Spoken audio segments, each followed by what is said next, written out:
Well, Malaysia is chairing ASEAN this year, and my question is as follows. In an era of political turbulence and economic uncertainty, how can ASEAN foster unity among its member states to effectively bridge the world and create a cohesive regional response to global challenges? Who told you to ask such difficult questions?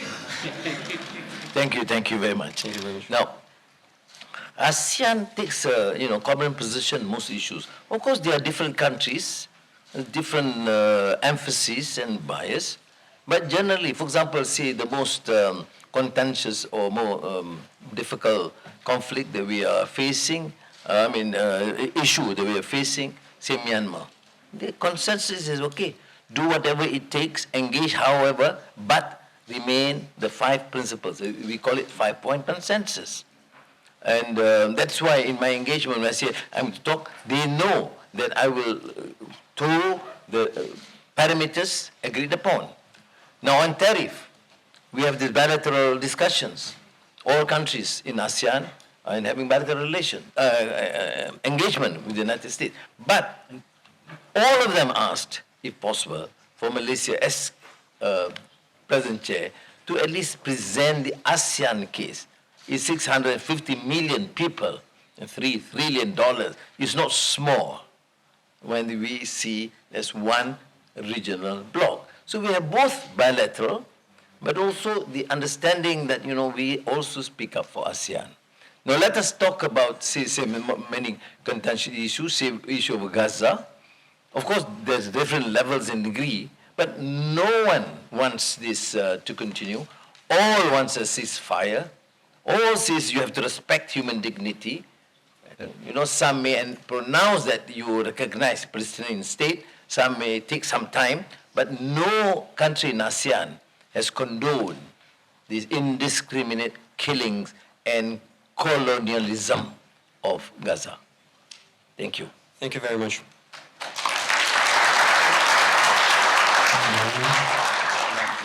Your Excellency, thank you for, first of all, thank you for an amazing speech.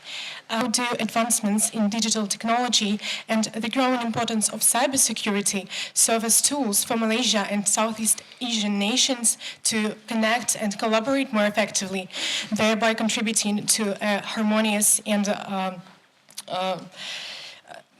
great regional framework in a fractured global landscape? Do you see any role for Russia in this regard? Thank you. Now, first priority of ASEAN this year, the consensus was sustainability and inclusivity. Then we have the thrust of our programs.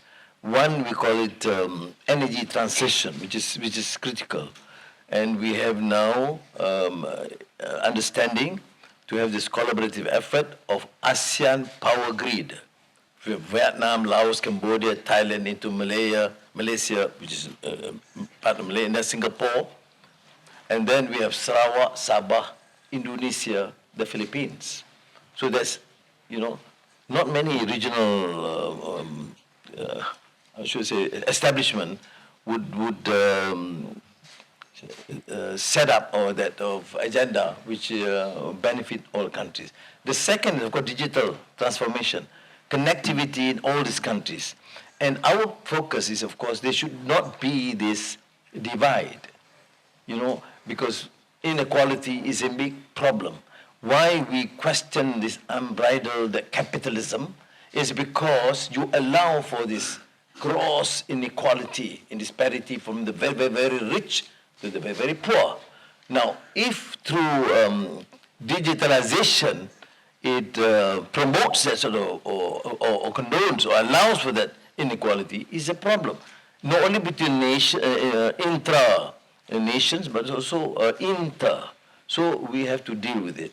Now, the next challenge, which is really serious, as you mentioned, is cybersecurity. And this would need collaboration. We have had meetings. There has been clear understanding earlier in Vientiane, before that in Jakarta. And in this year's meeting in Kuala Lumpur, this will also be focused. Now, we cannot combat cybersecurity as part of regional understanding. It has been collaboration with the United States, with EU, with Russia, with China, for example.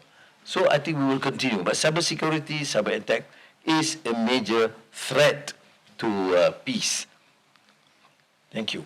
Thank you very much.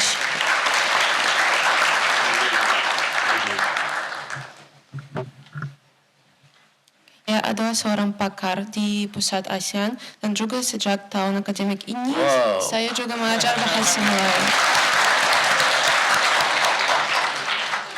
Okay. Ya, saya ingin mengucapkan beribu-ribu terima kasih kepada Yang Amat Berhormat Dato' Sri Anwar Ibrahim atas ucapan yang cemerlang itu. Dan kalau Dato' Sri Anwar Ibrahim boleh dinamakan sebagai peminat sastra Rusia dan juga falsafah Rusia, ialah soal yang saya akan disuarakan. Pada pendapat Dato' Sri Anwar Ibrahim, apakah yang kesusastraan Rusia mampu menerangkan tentang jiwa dan identitas Rusia? Dan apakah persamaan antara watak kebangsaan dan juga identitas Rusia dan Malaysia? Sekarang saya akan menerjemahkan ke dalam bahasa Inggris. Your Excellency, so my question is you're known as, you're very famous for your genuine interest in Russian literature and Russian philosophy. And to your perspective, Your Excellency, what does Russian literature explain about Russian soul and Russian identity? Maybe do you see any similarities between Russian and Malaysian national characters and also identities? Terima kasih. Terima kasih. I think she's testing my own knowledge of Russian literature. You know, great literary works, irrespective whether they're Russian or Shakespeare English or Italian works, some touch the human heart and expression. What is a good literature?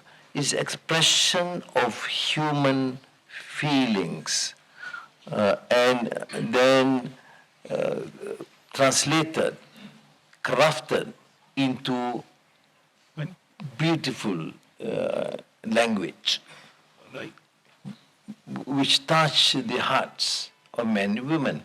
When I read, for example, War and Peace, I don't reflect that, of course it's a Russian story, Russian background, but it is humanity. Two Idiots, for example, or, all the great works. Dr. Zhivago. Well, Dr. Zhivago is, of course, Russian.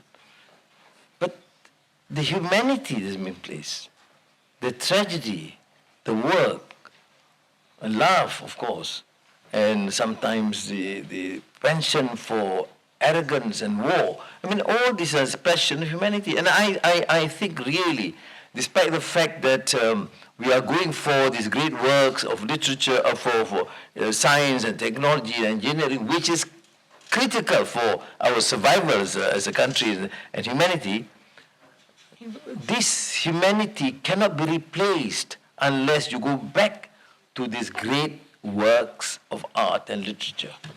Now, I read Shakespeare. Shakespeare, I still believe, as a genius, is still a pillar of the Western canon. I don't get, for example, a feeling of contradiction, although Tolstoy does not like Shakespeare's works. You see? But it's okay. These are, expression of their views. But we, I think Tolstoy is a great contribution, not only to the Russian soul, but to the humanity at large. That's how I see it. It can be Chinese, it can be Arabic, it can be Indian. So I see it in that context. How do they contribute? I would challenge anyone who says no, read. The problem is that, it's Russian. Maybe communist is dangerous. Then you're completely ignorant. Completely dismissive, without even attempting to understand and appreciate. I don't share that view.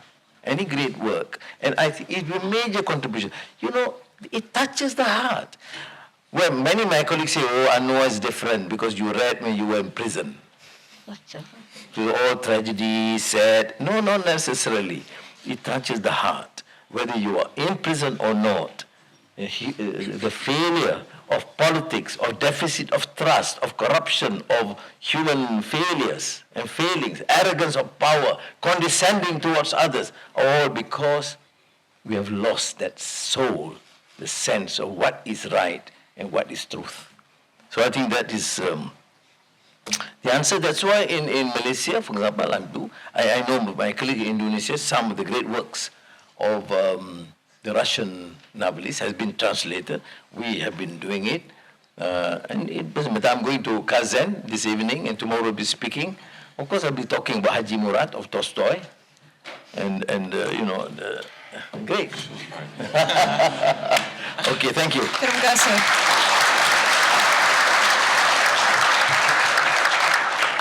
Премьер-министр даже знает, что Толстой не любил Шекспира, слушайте. У нас не все об этом знают. Пожалуйста. Selamat pagi, Datuk Sri Anwar Ibrahim. Selamat datang ke Moskow. Terima kasih untuk waktu Anda. I'm going to switch straight away to English in September, so I'm one of those lucky ones. That's great progress. Terima kasih banyak. Terima kasih banyak. Yeah. September this year. Yeah, September this year. I'm learning both. Sampai lah aja. Jadi it's a matter of few months. Yeah, not like, but 6 months or something. Yeah. Good. But we have You try me a Russian 6 months. but we have very good professors here in MGIMO. They're the best ones. Thank you. They're also present here. So, my name is Denis Zhuchkov. I'm the student of the first year of the master's program, Russia-ASEAN Strategic Partnership. And my question is as follows. So, at the Eastern Economic Forum, at the plenary session, you were asked a question regarding the BRICS, namely how Malaysia sees its participation in the organization. And after the BRICS Forum held in Kazan, in which I have also participated thanks to the Volunteer Center of MGIMO as the volunteer of the Protocol Service. So after Malaysia and other countries representing the Global South have joined BRICS as partners, I want to know, has your perception of the organization changed? If so, in what way? And also, what does Malaysia expect from cooperation with BRICS? Thank you very much for coming. Sekali lagi, terima kasih banyak-banyak. Terima kasih. In Malay, thank you is terima kasih. And it goes deeper than thank you. Terima kasih is I receive with love. Like from Russia with love. All right. So this is deeper meaning from the heart. And you see, receive with some feeling of love. Now, BRICS, of course, is a major contribution because we are a trading nation. We have to explore new markets. Brazil is a great friend. They're very committed. China, and now Russian Federation, South Africa. And we are giving the focus. In the past, yes, as I said, United States is a major contributor to terms of investments and trade. And then EU, European Union, Russia, in our discussions yesterday, we have to push that ahead. That's why I mentioned that we have some difficulty because sanctions, etc. And but we are opening ways. And I said, we welcome the Russian airlines, including Aeroflot, to fly in as soon as possible, so that we can get the rector to Kunov, who has not gone to Malaysia, to fly immediately. And I think we will arrange, we'll speak to Aeroflot, the premier flight from Moscow to Kuala Lumpur, he will be in it. Ready. So we're opening new markets. Now, what have happened? For example, say with Egypt, since a year, 1.5 years, the increase of in trade has been 34%. You see, we didn't explore this. Now with Russia, with the strength in energy, in digital, in petrochemical, so many But then there's so many issues raised because of the sanctions. Now we have to overcome that.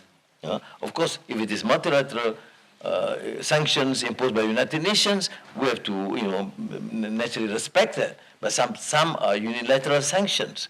But I think we are not involved in terrorism or, causing any enmity towards anyone. So we want to work to benefit our people. So there's going to be a BRICS meeting in Rio de Janeiro soon. And I will, of course, attend to give the support. Terima kasih. Very perfect. Thanks so much.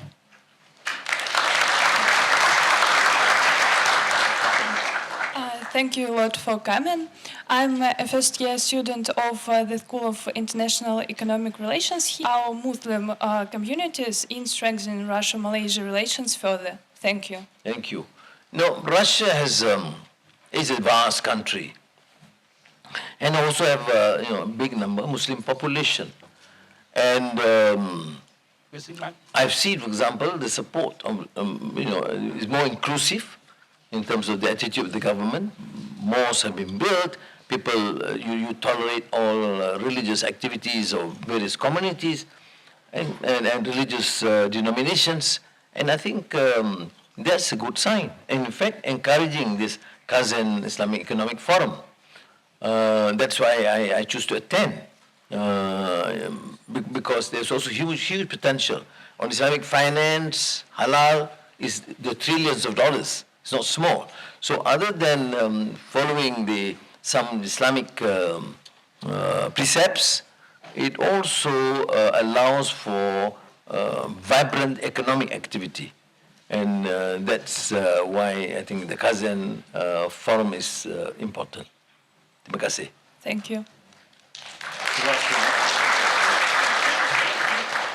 Selamat pagi. Greetings and... My name is Adam bin Amri, and I'm also a master's student here. I'm a master's student here in the Russia-ASEAN Strategic Partnership. My question for you today is, in light of the competing contradictions of influences in major powers such as China and the United States, how can ASEAN in itself navigate its diplomatic strategies to maintain autonomy while also forging connections that will support its member countries' aspirations to connect themselves with the global community market amidst this fragmentation? Thank you very much.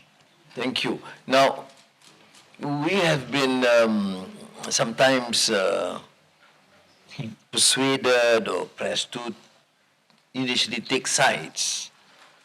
But ASEAN as a whole adopts a policy what is called centrality. We trade with all, we should be friends with all.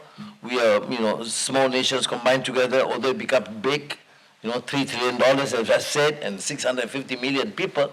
But still, we should show humility to say that we engage. There are problems we discuss, but they say no. But China is a potential threat. I say, threat to whom? Not to us. Then they say, but the South China Sea is still problematic. I don't deny. Do you have problems with borders with China? Yes. Malaysia is a maritime country. And we have issues with all countries, with Thailand, some parts of the border, with Indonesia, with Brunei, in Singapore, with Philippines, with Vietnam. But we don't go to war. We are best of friends. If I feel I call Prime Minister Van Hinh of Vietnam, I just call. With Lawrence, I was glad he won. Landslide victory. I mean, we negotiate, we discuss, we can resolve. With Thailand, with some issues we can't resolve. We have joint development authority for oil exploration together. So why is it when it comes to China, we take a different position? So that is the position. Of course, there's a different engagements. For example, the Philippines have some sort of complex relationship, but still, as a whole, we say, okay, we should, exercise restraint and engage in the dialogue, the different levels of, partnership. But as a whole, it's centrality, and it is important. At the end of this month, ASEAN will have a special conference with Gulf countries, the 6, and China for economic summit. Oh, they say, but you are biased now to China. It's not true, because early this year, I wrote to President Donald J. Trump on behalf of ASEAN. I said, we want this United States ASEAN meeting to go ahead. So this is very smart, you know. You write to Trump, can we meet, ASEAN, United States? Then you go to China, can we have a session? And I'm here in Russia, we are great friends. That is what I think geopolitical relations is all about. Okay? Terima kasih. Terima kasih. Or as the Filipinos say, maraming salamat po.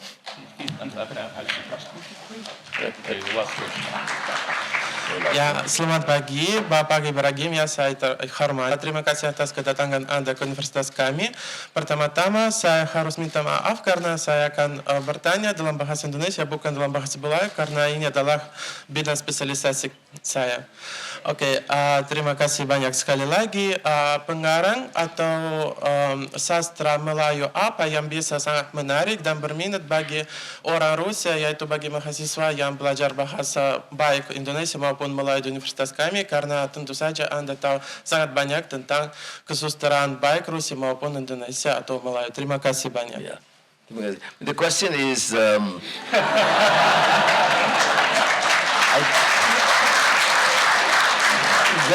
very good bahasa, I tell you.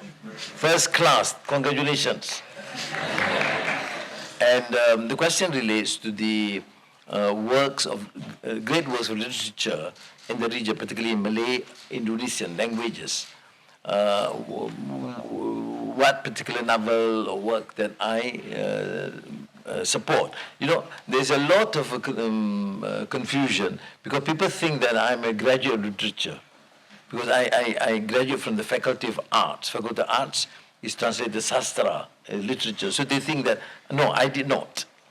I am not graduate literature. My special field of specialization is sociology. But my interest and love is, of course, literature and philosophy.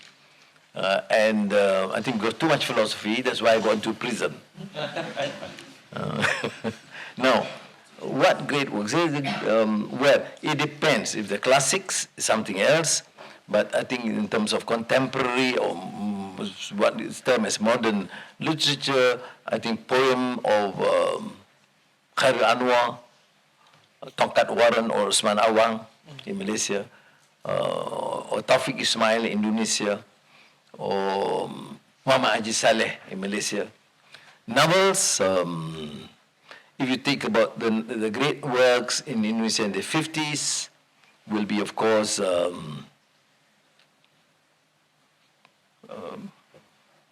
Salah Asuhan. You're familiar with this? As one of those. Or the works of Hamka, Tenggelamnya Kapal Van de Beek. Malaysia do not, of course, produce as great in the 50s. Poems, some great poems, but novels not as penetrating, perceptive, and powerful. Some of the Indonesian novels. So, do I pass the test? Ya, tentu saja. Terima kasih banyak. Thank you.